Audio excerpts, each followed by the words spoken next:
श्री श्री गुरुदेव इन हिंदी। जो मन को मार दे वही ही मंत्र है। मंत्र का उपयोग ही मन समाप्त हो जाए। अन्य कई पथ है मन के पार जाने के, ये तुम पर निर्भर है, तुम कैसे करते हो।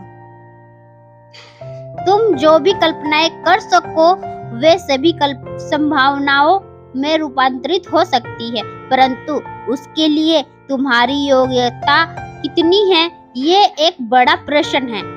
इस प्रश्न को केंद्र में रखकर जो निरंतर अपनी जीवन यात्रा पर रहा है, वह नित्य ही होशपूर्ण और सार्थक जीवनयापन कर रहा है। अगर कोई आपकी कीमत ना समझे तो निराश मत होना, क्योंकि कबाड़ के व्यापारी को हीरे की परख नहीं होती। जो भाग्य से मुक्त है वह भाग्यशाली है। जो कर्म फल की चिंता से मुक्त है वह सदा सुखी है। जो मुक्ति से भी मुक्त है वह शिव है। कभी किसी को गिराकर पहचान नहीं बनाई, कभी किसी को रुलाकर अपने चेहरे पर मुस्कुराहट नहीं लाई, क्योंकि मेरे बाबा ने मुझे ये बात कभी नहीं सिखाई। इरादे तो नेक है भोले बाबा, बस तू सर पे हाथ बनाए रखना। मतलब नहीं है मुझे कौन साथ है कौन नहीं, बस एक तू साथ निभाए रखना। नाम इतना जपो कि श्री महाकाल धड़कन में उतर जाए। अगर सांस भी ले तो खुशबू महाकाल के दरबार की आए। किसी का भला ना हो सके तो बुरा भी मत करो, क्योंकि दुनिया कमजोर है लेकिन दुनिया बनाने वाला नहीं। शिव कहते हैं, जिस दिन भी तुमने आध्यात्मिक जीवन की चेष्टा शुरू की, तुम प्रार्थना के साथ एक होने लगे। तुम्हारी चेष्टा की पहली किरण और तुमने सूरज की तरफ यात्रा शुरू कर दी। पहला ख्याल तुम्हारे भीतर मुक्त होने का और ज्यादा दूर नहीं है मंजिल, क्योंकि पहला कदम करीब करीब आधी यात्रा है। शिव कोई पुरोहित नहीं है, शिव तीर्थकर है, शिव अवतार है, शिव क्रांति दृष्टा है, पैगंबर है।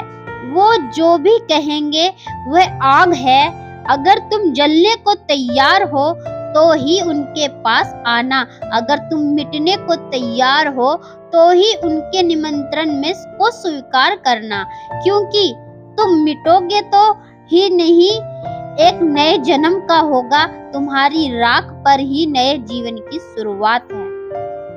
जो प्यास ना बुझा सके वो कुआं किस काम का, जो भगवान का नाम ना ले वह मुंह किस काम का। जीवन में गंभीरता आवश्यक है, लेकिन उतना ही आवश्यक है जीवन में कला का होना। इससे ही जीवन का संतुलन है। शिकायत बंद करो, अपनी तरफ देखो, और जहां जहां तुम्हें दुख पैदा होता है खोजो गौर से। तुम्हारे भीतर ही उसके कारण मिलेंगे।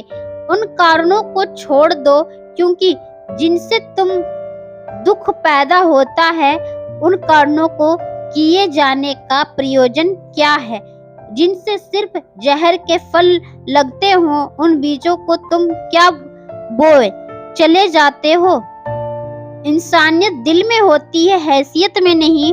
ऊपर वाला कर्म देखता है, वसीयत नहीं। कर्म करो और फल की चिंता मत करो। ये प्रकृति की कृपा है कि हम पिछले जन्म को याद नहीं करते। अगर हम यादों को इतना बड़ा बोझ ढोते तो हमारा जीवन एक बोझ बन जाता।